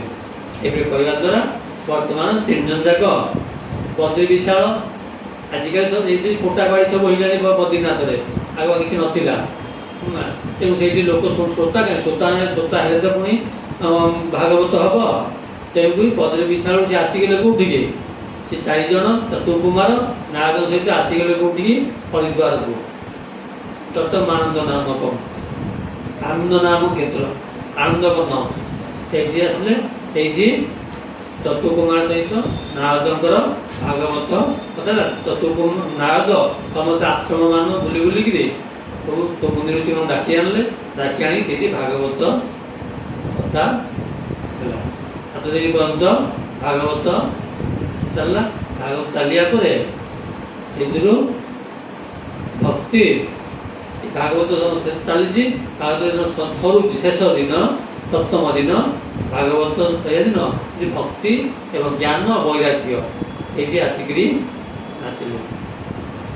ଯେଉଁ ବାର୍ଦ୍ଧକ୍ୟ ଅବସ୍ଥା ପଡ଼ିଥିଲେ ଭକ୍ତି ଜ୍ଞାନ ସମସ୍ତ ମୁନି ମଣ୍ଡଳୀ ବସିଛନ୍ତି, ଭାଗବତ ଶ୍ରବଣ କରୁଛି। ତା ଭିତରେ 3 ଜଣ ଯାକ ଜ୍ଞାନ ବୈରାଗ୍ୟ ଭକ୍ତି 3 ଜଣ ସେଇଠି ନାଚିବାକୁ ଲାଗିଲେ। ସ୍ୱରୂପରେ ଆବିର୍ଭାବ ହୋଇକିରି ଭକ୍ତି ସୁତୌତୌ ତରୁଣ ଗୃହୀତ୍ୱା ପ୍ରେମୈକ ରୂପା ସହସା ବିରାଜ ଶ୍ରୀକୃଷ୍ଣ ଗୋବିନ୍ଦ ହରେ ମୁରାରେ ନାଥେତି ନାମାନି ମୁହୁର ବଦନ୍ତି। ଭକ୍ତି ସୁତୌତୌ ତୌ ସୁତୌ ସେ ତା 2 ପୁଅକୁ ଧରିକିରି ଭକ୍ତି ଦେବୀ ନିଜର 2 ପୁତ୍ର ଜ୍ଞାନ ଏବଂ ବୈରାଗ୍ୟ ନାମ ନଉ ଜ୍ଞାନ ବୈରାଗ୍ୟ ନାମ 2 ପୁତ୍ରକୁ ଧରିକିରି ସେଠି ଆସି ପହଞ୍ଚିଗଲେ। ପହଞ୍ଚି କ'ଣ କହିଲେ, ଶ୍ରୀକୃଷ୍ଣ ଗୋବିନ୍ଦ ହରେ ମୁରାରେ ନାଥେତି ନାମାନି ମୁହୁର ବଦନ୍ତି। ମୁହ ବାରମ୍ବାର ଉଚ୍ଚାରଣ କଲେ। ଶ୍ରୀକୃଷ୍ଣ ଗୋବିନ୍ଦ ଉଚ୍ଚାରଣ କରିକରି 3 ଜଣ ଯାକ ନାଚିବାକୁ ଲାଗିଲେ। ସବୁ ମୁନି ମାନେ ଦେଖୁଛନ୍ତି ଏମାନେ କୋଉଠୁ ଆସିଲେ। ଏ 88 ଏତେ ମୁନି ବସୁଛୁ, ଏତେ ମୁନି ମାନେ ବୋଲି ଏଇ 3 ଜଣ କୋଉଠୁ ବସି ଆସିଲେ। ଏଥିରୁ ନାରଦ ମଧ୍ୟ ଆଶ୍ଚର୍ଯ୍ୟ ହେଇଗଲେ। ଏଇ 3 ଜଣ ଆସିଲେ କୋଉ ବାଟେ, ଏଠି ପହଞ୍ଚିଲେ ମଝିରେ। ଏଥିରୁ ଚତୁର୍କୁମାର କହିଲେ ତତ ଭାଗବତରୁ ଏମାନେ ଆବିର୍ଭାବ ହେଲେ। ଭାଗବତ ସତ୍ସଙ୍ଗ ହେଲା। ଏ ସତ୍ସଙ୍ଗରୁ ଜ୍ଞାନ ବୈରାଗ୍ୟ ଏବଂ ଭକ୍ତି ପ୍ରକଟ ହେଇଗଲେ। ଏ ପ୍ରକାର ଭାଗବତ ବିଷୟରେ କହିଲେ କିଏ, ଚତୁର୍କୁମାର ନାରଦଙ୍କୁ। ନାରଦ କହିବା ପରେ ଜ୍ଞାନ ବୈରାଗ୍ୟ ଜାଗ୍ରତ ହେଲେ। ଏବଂ ୟାକୁ ଚତୁର୍କୁମାର କହୁଛି, ୟାକୁ ଯଦି ତମେ କରିବ କେଉଁ ପ୍ରକାରେ, ସପ୍ତାହ ବିଧିରେ। ଇଏ କୁହା ଭାଗବତ କଲେ ଯଦି ସପ୍ତାହ ଭିତରେ ଯଦି କରାଯାଏ ଭାଗବତ, ତାହେଲେ ଆର ମହତ୍ଵ ବି ଅଧିକ। ଏ ପ୍ରକାର କହିଲେ। ଏବଂ ଏହା କ'ଣ ହେଇଛି, ସପ୍ତାହ ଭିତରେ କରିକିରି ଭାଗବତ କାହାର ଉଦ୍ଧାର ହେଇଛି, କ'ଣ କାର୍ଯ୍ୟ, କ'ଣ ମାନେ ଉଦାହରଣ କ'ଣ ଅଛି କି, ଏପରି ନାରଦ ପଚାରିଛନ୍ତି। ଏବଂ ଭାଗବତ ଶ୍ରବଣ ଦ୍ୱାରା କ'ଣ ସବୁ ଲାଭ ହୁଏ ନାରଦ ପଚାରିଛନ୍ତି। ସେ କହିଛନ୍ତି, କେ ବିଶୁଦ୍ଧନ୍ତି ବଦନ୍ତୁ ମହ୍ୟମ୍ ସପ୍ତାହ ଯଜ୍ଞ କଳୁ ପୁନନ୍ତି। ସପ୍ତାହ ଯଜ୍ଞ ଦ୍ୱାରା କିଏ ଉଦ୍ଧାର ହୁଅନ୍ତି ମୋତେ କୁହନ୍ତୁ। ନାରଦ ପଚାରିଛନ୍ତି ଚତୁର୍କୁମାରଙ୍କୁ। ସେ କହିଛନ୍ତି, ପଞ୍ଚୋଗ୍ର ପାପ ଛଦ୍ମ କାରଣ କ୍ରୂର ପିଶାଚ ଏବଂ ନିର୍ଦ୍ଦୟାସ୍ତ ଯେ। ପଞ୍ଚ ଉଗ୍ର ପାପ, 5ଟା ଉଗ୍ର ପାପ ଅଛି।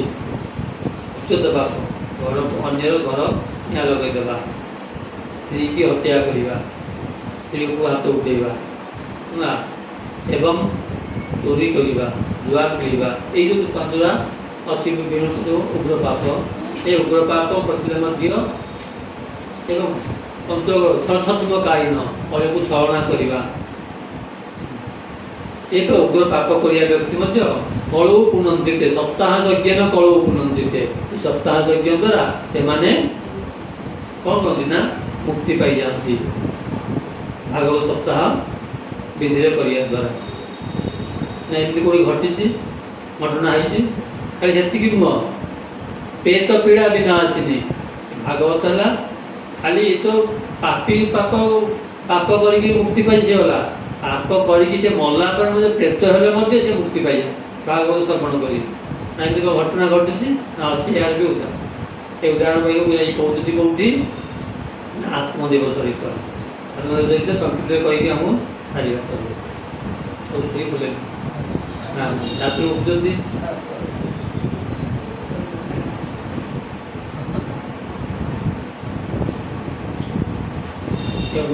ଅଛି ସେ ହବ କାହିଁକି ଯେତେବେଳେ ଭଗବାନ କ'ଣ କଲେ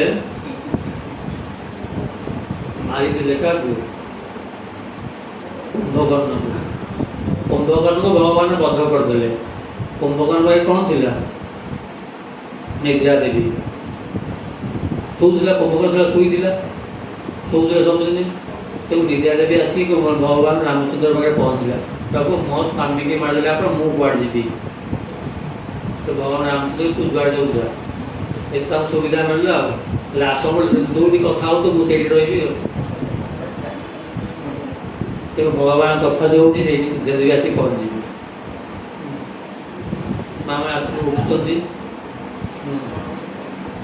ତେଣୁ ପଚାରିଲେ କିଏ ନା ଆତ୍ମଦେବ ଜୟିତ ପେଟ ପୀଡ଼ା ବିନା ଆସିନି କହିଲେ ଭାଗବତ କଥା ଶ୍ରବଣ ଦ୍ୱାରା ପେଟ ମଧ୍ୟ ମୁକ୍ତି ପାଇଯାଇଥାଏ କ'ଣ ନା ଆତ୍ମଦେବ ଜୟିତ କହୁଛନ୍ତି ତୁଙ୍ଗଭଦ୍ରା ତଟେ ଏବଂ ଆଶ୍ରୀ ପତନ ମୁକ୍ତମ ତୁଙ୍ଗଭଦ୍ରା ତଟରେ ମୁଁ ସଂକ୍ଷିପ୍ତ କହିଦେଉଛି ତୁଙ୍ଗଭଦ୍ରା ତଟରେ ଗୋଟିଏ ତୁଙ୍ଗଭଦ୍ରା ନଦୀ ଯେଉଁକି ବର୍ତ୍ତମାନ ଦକ୍ଷିଣ ଭାରତରେ ବହିଯାଉଛି ତୁଙ୍ଗଭଦ୍ରା ନଦୀ ସେଇଠି ଗୋଟିଏ ସହର ଥିଲା ସେଇ ସହରରେ ଆତ୍ମଦେବ ନାମକ ଗୋଟିଏ ବ୍ରାହ୍ମଣ ରହୁଥିଲା ଏବଂ ତା ପତ୍ନୀ ନାଁ ଥିଲା ଧୁନ୍ଦୁଲି ଆତ୍ମଦେବ ବ୍ରାହ୍ମଣ ତା ପତ୍ନୀ ନାଁ ହେଲା ଧୁନ୍ଦୁଲି ଆଉ ଇଏ ଯେଉଁ ବ୍ରାହ୍ମଣ ଜଣକ ଆତ୍ମଦେବ ସେ ଥିଲେ କ'ଣ ଦ୍ୱିତୀୟ ଭାସ୍କର ଦ୍ୱିତୀୟ ସୂର୍ଯ୍ୟ ତୁଲ୍ୟ ସୂର୍ଯ୍ୟ ଯେମିତି ଜ୍ଞାନ ବିଦ୍ୟା ବୁଦ୍ଧି ଏବଂ ନିଜ ତେଜ ବ୍ରହ୍ମ ତେଜ ବ୍ରାହ୍ମଣ ତେଜ ଦ୍ୱାରା ସିଏ ଏଇଭଳିଆ ସୂର୍ଯ୍ୟ ପରି ସେ ଦୀପ୍ୟମାନ ଥିଲେ କିନ୍ତୁ ମନରେ ଗୋଟିଏ ଦୁଃଖ ଥିଲା କ'ଣ ସନ୍ତାନ ନଥିଲା ପୁତ୍ର ଦୁଃଖ ଚିନ୍ତା ତାଙ୍କର କାହାର ଆତ୍ମଦେବଙ୍କର କିନ୍ତୁ ସେ ସଦାସର୍ବଦା ସବୁ ଥିଲା ମଧ୍ୟ ତାଙ୍କ ପୁତ୍ର ହେତୁ ଦୁଃଖିତ ରହୁଥିଲେ ଆତ୍ମଦେବ ଆଉ ତାଙ୍କ ସ୍ତ୍ରୀ ଯିଏ ତାର ଓଲଟା ଥିଲା ସିଏ କ'ଣ ପ୍ରତିଦିନ ଯଦି କଳି ନ କଲେ ତା ଦିନ ହେଉଥିଲା ଭାତ ଦିନ ହେଉଥିଲା କଳହ ପ୍ରିୟା ଧୁନ୍ଦୁଲି ଯିଏ ଥିଲା ଧୁନ୍ଦୁଲି ତା ନାଁ ଯେମିତି ସେ କର୍ମ ସେମିତି ନା ଧୁନ୍ଦୁଲି ଥିଲା କଳହ ପ୍ରିୟା କଳି କଲେ ପ୍ରତିଦିନ ତା ଦିନ ସାଇପଟ ଡାକିକି ଆସି ଘରେ ମଧ୍ୟ ବସିକରି ସେଇଟାକୁ କଳି ଝଗଡ଼ା କଲେ ତାକୁ ଭଲ ଲାଗେ ତା ଓଲଟା ଆତ୍ମଦେବ ଓଲଟା ସିଏ ତେଣୁକରି ଆତ୍ମଦେବ ଏବଂ ଦୁଃଖିତ ରହୁଥିଲେ ତ ସେ ମନ ଦୁଃଖରେ କୋଉଦିନ ପଳେଇଲେ ଜଙ୍ଗଲ ଭିତରକୁ ସେ ଜଙ୍ଗଲକୁ ଯାଇକରି ସେଇଠି ଖରାଦିନ ଜଙ୍ଗଲକୁ ଯାଇକି ବସୁଛନ୍ତି ଏବଂ ବସିକରି ଚିନ୍ତା କରୁଛି ଆଉ ଜୀବନ ଲାଭ କ'ଣ ମୁଁ ତ ଯାହା ମୋ ସନ୍ତାନ ହେଲେନି ମୋ ଗାଈ ରଖିଥିଲି ତା ସିଏ ମଧ୍ୟ ବାନ୍ଧ ହେଇଗଲା ଏବଂ ଆଉ ମୁଁ ଯେଉଁ ଫଳ ମଧ୍ୟ ଆଣି ଗଛ ଆଣି ଯେଉଁ ଲଗାଉଛି ସିଏ ମଧ୍ୟ କ'ଣ ହେଉଛି ଗଛ ଫଳ ଦେଉନି ଆଉ ଯେଉଁ ଫଳ ମଧ୍ୟ ସିଏ ମଧ୍ୟ ପଚିଯାଉଛି ଏଇପରି ଆମ ଜୀବନ ରଖିକି ଲାଭ କ'ଣ ମରିଯିବାଟା ଭଲ ଏବେ ଚିନ୍ତା କରିକିରି ମୁଁ ଆଜି ମୋ ଶରୀରକୁ ମୁଁ ତ୍ୟାଗ କରିଦେବି ଦୁଃଖରେ ସନ୍ତାନ ଦୁଃଖରେ ଏ ପ୍ରକାର ଶରୀର ତ୍ୟାଗ କରି ରହୁଛନ୍ତି ସେଇ ସମୟରେ ସନ୍ନ୍ୟାସୀ କାନ୍ଦି କାନ୍ଦିକିରି ଏ ପ୍ରକାର ଯିଏ ବସୁଛନ୍ତି ଶରୀର ତ୍ୟାଗ ଇଚ୍ଛା କରୁଛନ୍ତି ସନ୍ନ୍ୟାସୀ ଜୀବନରେ ଯାଉଥିଲେ ସନ୍ନ୍ୟାସୀ ଯାକ ଦେଖିଲେ ସନ୍ନ୍ୟାସୀ ବ୍ରାହ୍ମଣ ଜଣକ କାନ୍ଦୁଛି କାହିଁକି କିଛି ଯାଇକି ପହଞ୍ଚି ସନ୍ନ୍ୟାସୀ ତାଙ୍କ ରାସ୍ତାରେ ଯାଇଥିଲେ ଯାଇ ପହଞ୍ଚି ସେ ପାଖରେ ବ୍ରାହ୍ମଣ ଜଣେ କାନ୍ଦୁଛି ଦେଖିକିରି କାନ୍ଦୁଛି ଦେଖି ଯାଇ ପହଞ୍ଚିକି ସେଇଠୁ ଯିଏ ପଚାରିଲେ ଯେ ବ୍ରାହ୍ମଣ ଦେବତା ତମ କାରଣ କ'ଣ କାହିଁକି ପ୍ରକାର ଜଙ୍ଗଲ ଭିତରେ ଖନ୍ଦନ କରୁଛ କାରଣ କ'ଣ ଯିଏ ପଚାରିଲେ ପଚାରିବା ଦ୍ୱାରା ବ୍ରାହ୍ମଣ କହୁଛନ୍ତି ସବୁ ମୋ ଏଇ ଘଟଣା ମୋର ବର୍ତ୍ତମାନ ସମସ୍ତ ପ୍ରକାର ସମ୍ପଦରେ ମୁଁ ପରିପୂର୍ଣ୍ଣ କିନ୍ତୁ ସନ୍ତାନ ହେତୁ ମୋର ଦୁଃଖ ମୋର ସନ୍ତାନ ନାହିଁ ତେଣୁ ମୁଁ ଦୁଃଖିତ ଆଜି ଏଇଥିରୁ ବ୍ରାହ୍ମଣ ଜଣ ଏଇ ଯେଉଁ ସନ୍ନ୍ୟାସୀ ଜଣ କହିଲେ ନିଜର ଦିବ୍ୟ ଚକ୍ଷୁ ଦେଖିଲେ ତୁମର 7 ଜନ୍ମ ବୋଧେ ମୋ ସନ୍ତାନ ନାହିଁ ନାଇବ ସପ୍ତାହ ଜନ୍ମ ବଧି 7 ଜନ୍ମ ପରେ ଜନ୍ମ କୌଣସି ସନ୍ତାନ ନାହିଁ କହିବା ଦ୍ୱାରା ଆତ୍ମଜୀବନକୁ ଆହୁରି ଦୁଃଖ ବଢ଼ିଗଲା ସନ୍ନ୍ୟାସୀ ତୁମେ ବର୍ତ୍ତମାନ मोर जो दुख थिला टिके अल्प जहाँ थिला तुम 7 गुण बढ़े देल। ये 7 गुण में दुख मोर पुत्र हम संतान हेनी कहल मो दुख बढ़े देल। मुझे निश्चित मरबी आ मो आत्महत्या जो करी आत्महत्या दोषरा तुम कर सन्यासी कहली मु मो रास्ते जाऊली आसिक बर्तमान मु दुखरे पड़ली तेणु मत पुत्र दि संतान दि ना तो मो आत्महत्या मो दोष आत्महत्या दोष तुम ग्रहण कर बुझे ब्राह्मण देवता संतान पाई संतान सुख नुह सन्यासी निहते सुखम सन्यासी सुख अच्छी संतान सुख नहीं। राजा सगरंग 60,000 पुत्र थे सगरंग 60,000 पुत्र थे सुख पाइले 60,000 पुत्र सब मरीगले कड़ी कौटी ना चक्षु जो कपिल मुनिकर क्रोधाग्नि समस्ते जलीगले। दशरथ 40 पुत्र थे तो भगवान राम लक्ष्मण भरत शत्रुघ्न 40 पुत्र मल्ला को गोटे कि पाखे नथिले पाइले सुख पाइले दुख पाइले। चित्रकेतु जो आसब चित्रकेतु पुत्र दुख पाइले से पुत्र जन्म है पुणी आउे पुत्र से मरीगले कि संतान सुख ना सुख सन्यासी निहते सुख सन्यासी सुख अच्छी ये बहुत बुझेले किए जो सन्यासी लोग बहुत बुझेले पूजा ब्राह्मण तो नछोड़ बंधा सी कहले गृहे की कार्य नास्ति पुत्र गृहे की कार्य नास्ति भाज्या भाज्या की कार्य नास्ति पुत्र पुत्र की कार्य नास्ति विद्या विद्या की कार्य नास्ति बुद्धि। स्त्री व्यक्ति संतान न हम लाभ कौन गृह को सुंदर कौन पुत्र दिहले तेणु मत पुत्र दिए ना मोर ब्रह्मदेव तेणु ये निरूपाय है गोटे फल देले क्या सन्यासी सन्यासी जो ब्राह्मण को फल फलटा नहीं तुम स्त्री की दे दियो ये फलटा भक्षण कले आउ तुम पुत्र हम तुम स्त्री की से नियम मानवे हाँ शुद्ध शौच होकर रे किसी नियम मानिक संतान हम ये गले ब्राह्मण खुशी है खुशी होकर सन्यासी रास्तार गले ब्राह्मण जा पत्नी की देदेले फलटा ये फलटा नियो वर्तमान तुम आपको भक्षण कर तुम पुत्र हम ये सन्यासी से ब्राह्मण आत्मदेव दे पत्नी फलटा देदेले सी पड़े गले निज काम पड़े कार्य पड़े ये फल रखिले किए ये जो धुंदुली मत धुंदुली में धुआं एमती प्रकार सी मत मत अलग प्रकार तो सी कौन कला फलटा धरला रखिला चिंता कला फल आम बर्तमान खाइबी खाइ बहुत कष्ट हम सुविधा फल देदेले आनिकी से पड़िशा घर जा पचारा धुंदुली पड़िशा घर लोक डाकिकी हाँ पचारा मो स्वामी गोटे फल नहीं सन्यासी को देती फलटा खाइले कौन मो संतान हम कौन तू संतान बयस है संतान किसी ना तो फलटा खाऊनु कौन असुविधा कौन भल तो भल जे संतान दुख के दुख जानतु कि सी कह धुंदुली उल्टा जुक्ति करेंगे संतान दुख गर्भिणी पूरी गर्भधारण कर गर्भधारण कले नईब भक्षे आ खाईपर पेटा बढ़ पिला पेट भर रही किसी भक्षण करें खाद्य कमिज आ खाई हेनी तत्व शक्ति अशक्ति कार्य खाइबी ताले कौन हम शक्ति ह्रास हो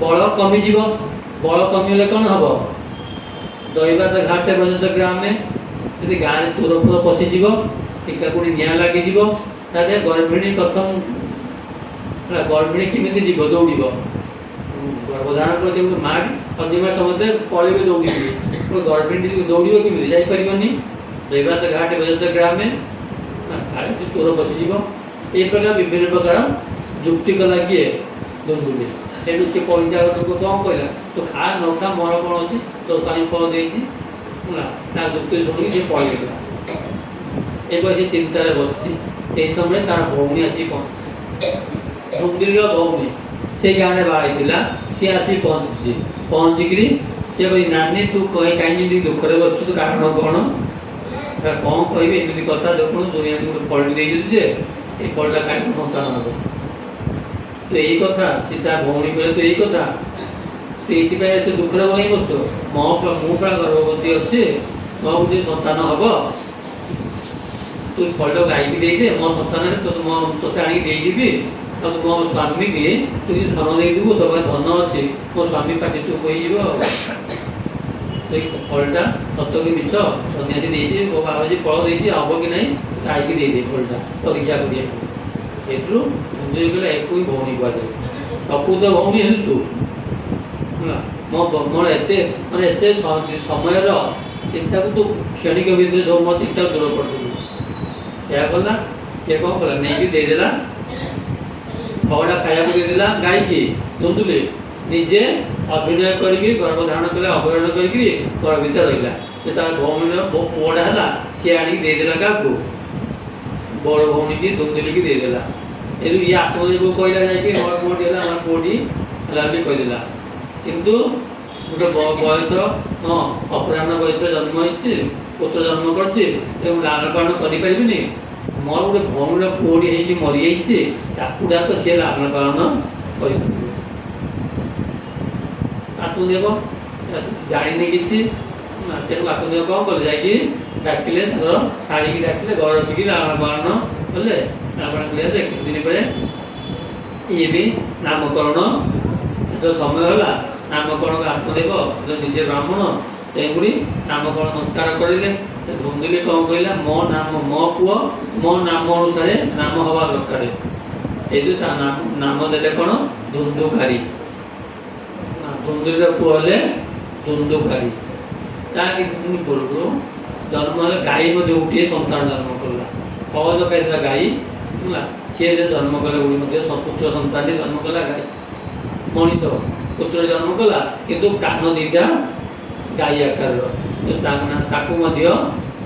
आत्मदेव नामकरण कले गोकर्ण ए प्रकार दीटा पुत्र हले उभय जाक बढ़ले आस्ते आस्ते बयस है दुई जन ख्याति अर्जन कले धुंदुकारी और गोकर्ण जन सुख्याति जन कुख्याति जन कुख्याति ख्याति अर्जन कला चोरी डकायत इत्यादि सब कला छोट छोट पिला नहीं कूरे पकईदेला क्या घर निआ लगेदेला यहीपरी आउ जड़े वेद वेदज्ञ होता सी सुख्याति अर्जन कले गोकर्ण एमती किसी दिन है गलापर ये जो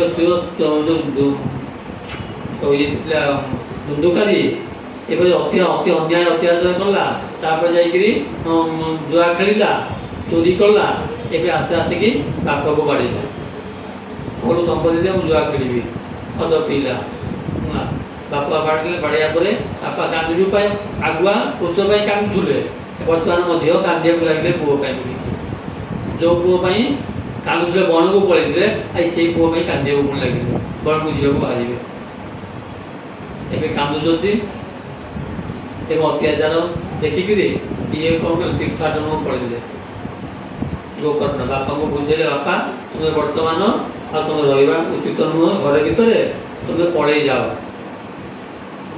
जंगल को पलि जाओ तीन चार श्लोक उपदेश देती देह अस्थि मांस देह मती तेज तुम्हें देह देह किसी नुह ये अस्थि मांस शरीर ये त्याग कर त्याग कर तुम्हें जंगल को पलि जाओ जंगल जाकि श्रीकृष्ण महापुरी दशमस्ते पाठ तो श्रीकृष्ण को भगवान दशम स्कंद पाठ कर जंगल में रुह सी पढ़ती करापर आत्मदेव जावापर धुंदुकारी कौन कर माँ को बाड़ी माँ को बाड़िया पिटा कर बाड़िया पिटा करापर माँ धुंदुकारी भय जाकि बाड़ी पटे पुआ को नहीं करके मरी जा एकुटिया रहा धुंदुकारी धुंदुकारी एकुटिया रहा 4 जन स्त्री 5 जन स्त्री की आनी घर भितर रखला रखिक सी हाँ बोलिके सुख पाइबा विभिन्न चोरी डकायत कला चोरी डकायत करापर से चिंता कले ये चोरी डकायत कर आमको आई दौर संपत्ति मान निश्चित भाव में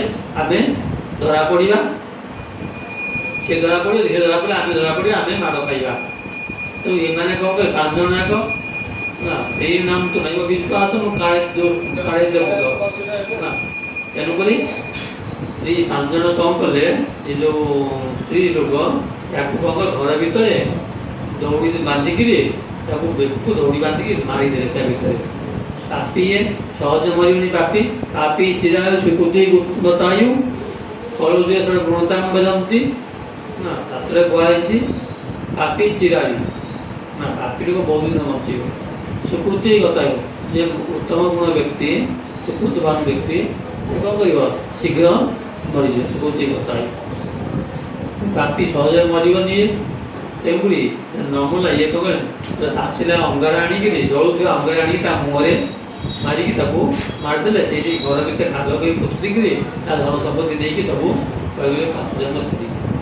ସିଏ ଏ ଯେଉଁ ଧୁନ୍ଦୁକାରୀ ମଲା ଯେମିତିରେ ପେତ ହେଇକି ତା ଭିତରେ ସିଏ ରହିଲା ନା ପେତ ହେଇକି ତା ଭିତରେ ସିଏ ରହିଲା। ଆଉ ସିଏ ମାନେ ଆଉ ଉଦ୍ଧାର ହେଇପାରିଲାନି।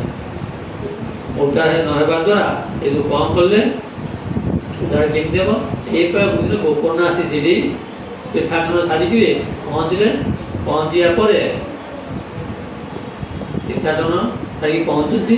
ପହଞ୍ଚିବା ପରେ ଏଠି ଆସି ପହଞ୍ଚୁଛନ୍ତି। ପହଞ୍ଚିବା ପରେ ସେଇଠି ସିଏ ଶୋଇଛନ୍ତି ବାପ ଘର ପିତୃ ଘର ସେ ଶୋଇଛନ୍ତି। ଶୋଇବା ପରେ ସେଇଠୁ ଏଇ ବିଭିନ୍ନ ରୂପ ଦେଖେଇକିରି କେତେବେଳେ ହାତୀ କେତେବେଳେ ଘୋଡ଼ା ଏପରି ବିଭିନ୍ନ ରୂପ ଦେଖେଇକିରି ତାକୁ ଭୟଭୀତ କରିଲେ। ନିଜର ଏ ଦ୍ୱାରା ପାଣି ଛାଟିକିରି ତାକୁ ସାନ୍ତ୍ୱନା ପ୍ରଦାନ କଲେ।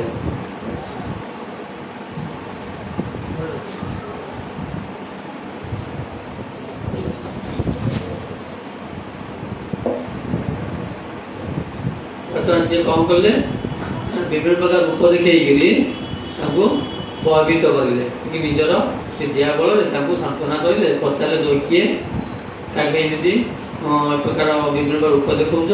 ସିଏ କହିଲେ ମୁଁ ତୁମର ଜ୍ୟେଷ୍ଠ ଭାଇ, ତୁମର ଗୋଟେ ଭାଇ, ମୁଁ ଏମିତି ଧୁନ୍ଦୁକାରୀ, ମୁଁ ଏ ପ୍ରକାର ପାପ କରିଥିଲି। ପାପର ଫଳସ୍ୱରୂପ ମୁଁ ଏଇ ଦୁଃଖ ପାଉଛି। ମୁଁ ଏଥିରୁ ଉଦ୍ଧାର ହେଇପାରୁନି। ଏଥିରୁ ଇଏ କହିଲେ ଯେ ମୁଁ ତୁମ ପାଇଁ ଗୋଟେ ଗୟାରେ ଶ୍ରାଦ୍ଧ କଲି, ତୁମେ ଭଲ ବୋଲି ମୁଁ ଗୟା ଶ୍ରାଦ୍ଧ ତୁମେ ମୁକ୍ତି ହେଲନି ନା? ଗୟା ଶ୍ରାଦ୍ଧ ସତ୍ୟ ହେଇନାପି ମୁକ୍ତି ନମେ ଭବିଷ୍ୟତି। ମୁଁ ଯେତିକି ପାପ କରୁଛି 100ଟା ଗୟା ଶ୍ରାଦ୍ଧ କଲେ ମଧ୍ୟ ମୋ ମୁକ୍ତି ମିଳିବନି। ଧୁନ୍ଦୁକାରୀ କହିଲା ଉପାୟ ଆଉ କ'ଣ ଉପାୟ ଅଛି କର। ଏଥିରୁ ସେ କହିଲେ ଠିକ୍ ଅଛି ତୁମେ ରୁହ ଉପାୟ କରିବି। ସକାଳ ହେଲା। ସକାଳ ହେବା ପରେ ଗୋକର୍ଣ୍ଣ ସୂର୍ଯ୍ୟଙ୍କର ଗତିକୁ ସୂର୍ଯ୍ୟ ଯାଉଛନ୍ତି ସୂର୍ଯ୍ୟଙ୍କ ଗତିକୁ ରୋଧ କରିକିରି ସୂର୍ଯ୍ୟଙ୍କୁ ପଚାରିଲେ ବର୍ତ୍ତମାନ କ'ଣ କରାଯିବ? ସୂର୍ଯ୍ୟ ସେଇଠୁ ଭାଗବତ ବାସନ କରୁ ସେ ଭାଗବତ ପାଠ କର ତମେ ଏମିତି ମୁକ୍ତି ପାଇବ। ଏଥିରୁ ଇଏ କ'ଣ କଲେ ଗାଁ ଲୋକକୁ ଡାକିକିରି ବର୍ତ୍ତମାନ ଗୋକର୍ଣ୍ଣ ଭାଗବତ ପାଠ ଆରମ୍ଭ କଲେ। ଇଏ କେମିତି ଶୁଣିବେ? ପେତ କେମିତି ଶୁଣିବ? ତାକୁ ସେ ଗୋକର୍ଣ୍ଣ କ'ଣ କଲେ ଗୋଟେ ବ୍ୟବସ୍ଥା କଲେ। ଗୋଟେ 7 ଘଣ୍ଟା ଗୋଟେ ବାଉଁଶ ଆଣିକିରି ଏ କଥାସ୍ଥଳରେ ଫୁଟିଲେ। 7ଟା ପବତି ଭାଗ ବାଉଁଶ ଆଣିକି ଫୁଟିଲେ। ସେଇଥିରୁ ତା ଭିତରେ ତାକୁ ଗୋଟେ ଛିଦ୍ର ଥିଲା। ଛିଦ୍ର ବାଟେ ସେଇ ଯେଉଁ ପେତ ଯାଇକି ତା ଭିତରେ ରହିଲା। ଏହାପରେ ଏଥିରୁ ଭାଗବତ ଆରମ୍ଭ କରି ସପ୍ତାହ ଭିତରେ ଭାଗବତ ଗୋକର୍ଣ୍ଣ କହିବାକୁ ଥିଲେ। ଲୋକମାନେ ଶ୍ରୋତାମାନଙ୍କୁ କହିବାକୁ ଚାଲିଲେ। ପ୍ରଥମ ଦିନ ଭାଗବତ ଶେଷ ହୋଇଛି। ପ୍ରଥମ ଘଣ୍ଟା କାଟିଗଲା। ଦ୍ୱିତୀୟ ଦିନର ଦ୍ୱିତୀୟ ଗଣ୍ଠି ଭେଦନ। ଦ୍ୱିତୀୟ ଦିନରେ ଦ୍ୱିତୀୟ ଗଣ୍ଠି ଫାଟିଲା। ତୃତୀୟ ଦିନରେ ତୃତୀୟ ଗଣ୍ଠି ଫାଟିଲା। এই ପ୍ରକାର ଯେହେତୁ ଭାଗବତ ସପ୍ତମ ଦିନ ଶେଷ ହୋଇଛି 7 ଗଣ୍ଠି ଫାଟିଗଲା। ସେ ବାଉଁଶ 7 ଗଣ୍ଠିଆ ବାଉଁଶ ଫାଟିଗଲା।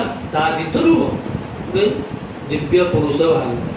ଏ ଯେଉଁ ପ୍ରେତ ଧୁନ୍ଦୁକାରୀ ଗୋଟେ ଦିବ୍ୟ ଦେବତା ଶରୀର ଧାରଣ କରିକି ସେଇଠି ଗୋକର୍ଣ୍ଣଙ୍କ ଆଗରେ ଆବିର୍ଭାବ କଲା। ତାପରେ ସେଇଥିରୁ ଗୋକର୍ଣ୍ଣଙ୍କୁ ଏ ଯେଉଁ ଧୁନ୍ଦୁକାରୀ ନମସ୍କାର କଲା, ପ୍ରଣାମ କଲା। ପ୍ରଣାମ କରିବା ପରେ ଏଥିରୁ ତାଙ୍କୁ ଆଶୀର୍ବାଦ କଲେ। ଏହି ସମୟ ଆସିକିରି ପହଞ୍ଚିଲା କିଏ ନା ଭଗବାନଙ୍କର ପାର୍ଷଦମାନେ ରଥ ନେଇକି ଆସିକି ପହଞ୍ଚିଲେ। ପହଞ୍ଚିଲେ ସେ ରଥରେ ବସିକିରି ଗୋକର୍ଣ୍ଣ ଦେଖୁଛନ୍ତି ଏ ଯେଉଁ ଧୁନ୍ଦୁକାରୀ ଦିବସ ଧାରଣ କରିକି ଭାଗବତ କଥା ଶ୍ରବଣ କରିକିରି ଏ କଲା କୋଉଠି ପ୍ରାପ୍ତି ହେଇଗଲା। ସବୁ ଶ୍ରୋତା ମଣ୍ଡଳୀ ସେଠି ବସିଥିଲେ। ସେମାନେ ପଚାରିଲେ ଗୋକର୍ଣ୍ଣଙ୍କୁ କହିଲେ କେତେ ଥିଲେ ସମସ୍ତେ एते आम स्वतः अच्छु आम कहीं मुक्ति पाइलुनु आम क्या रथ आसलानी ये जो धुंधुकारी ये पापी ये केमी रथ ये केमी मुक्ति पाईगला गोकर्ण कहले गाँ लोक को कहले समस्ते शुणुच श्रवण से भेद श्रवण भेद अच्छी समस्ते शुणुचे शुणिले कौन हम मन देके दृढ़ सहकार शुणुना समुद्र कूल बर्तमान नौकाटा बंधा गोटे खुंटी बंधा क्या तुम जो से निशार नौका चलाऊे नाविक से कौन कर निशा खाली आउला मार कि गंठे जो बंधा गंठीटा नौका को जो दौड़ी पीड़ा को बंधा गंठिया न पिटे नौका को चलो कि आम बर्तमान भागवत अनुष्ठान बसीचे श्रवण करुचे कि मनरा थी अन्य केतल सर जाइबी केतल कम करी थी तेपरी मनरा दृढ़ न रहा ताले श्रवण कर किसी लाभ ना तेणु तुम समस्ते श्रवण कर कि श्रवणटा श्रवण हो जो प्रेत धुंधुकारी या श्रवणटा दृढ़ सरकार श्रवण करता बोल कि से मुक्ति पाइला आम केमी मुक्ति हबू पुणी आउे अन्य समय भाद्रव मसरे पुणी गोकर्ण भागवत कर गाँ लोग समझे राति भागवत कर समझे श्रवण करके गाँ लोग समझे पशुपक्षी समस्ते मुक्ति लाभ कहते भागवत श्रवण करी कहगला श्रीमद भागवतम शास्त्र न प्रेत पीड़ा विनाशिनी भागवत शास्त्र है कौन प्रेत पीड़ा विनाशिनी प्रेत को उद्धार करे आज जीवन जो श्रवण कर पुण्य को कहू ना बाचन कहना भागवत श्रवणर महात्म्य आज प्रसंग भागवत श्रवण महात्म्य टाइम है बर्तमान नाम पुणी शेष दीपद उच्चारण करके बंद करवा गोविंद जय जय गोपाल जय जय गोविंद जय जय गोपाल जय जय राधा रमण हरि गोविंद जय जय राधा रमण हरि गोविंद जय जय गोविंद जय जय गोपाल जय जय गोविंद जय जय गोपाल जय जय राधा रमण हरि गोविंद जय जय राधा रमण हरि गोविंद जय जय गोविंद जय जय गोपाल जय जय गोविंद जय जय गोपाल जय हे भानु दुलारी राधा प्यारी के जय जय भानु दुलारी राधा की जय जय गोविंद जय जय गोपाल जय जय गोविंद जय जय गोपाल जय जय राधा रमण हरि गोविंद जय जय राधा रमण हरि गोविंद जय जय गोविंद जय जय गोपाल जय जय गोविंद जय जय गोपाल जय जय काशी वासी शिव शंकर के जय जय काशी वासी शिव शंकर की जय गोविंद जय जय गोपाल जय जय गोविंद जय जय गोपाल जय जय राधा रमण हरि गोविंद जय जय राधा रमण हरि गोविंद जय जय गोविंद जय जय गोपाल जय जय गोविंद जय जय गोपाल जय जय गोविंद जय जय गोपाल जय जय गोविंद जय जय गोपाल जय जय गोविंद जय जय गोपाल जय जय गोविंद जय जय गोपाल जय बोले वृंदावन बिहारी लाल की जय भागवतम ज्ञान यज्ञ की जय जगन्नाथ महाप्रभु की जय बलभद्र महाप्रभु की जय सुभद्रा मैया की जय सकरा सुदर्शन की जय गोपाल जी सत्संग संसद की जय समस्त कर्मकर्ता की जय हाजिर आनंद की जय आनंद एक बार हरि बोल और एक बार हरि बोल सर्वे भवन्तु सुखिनः सर्वे सन्तु निरामया सर्वे भद्राणि पश्यन्तु मा कश्चित् दुःखभाग् भवेत् ओम शांति शांति शांति।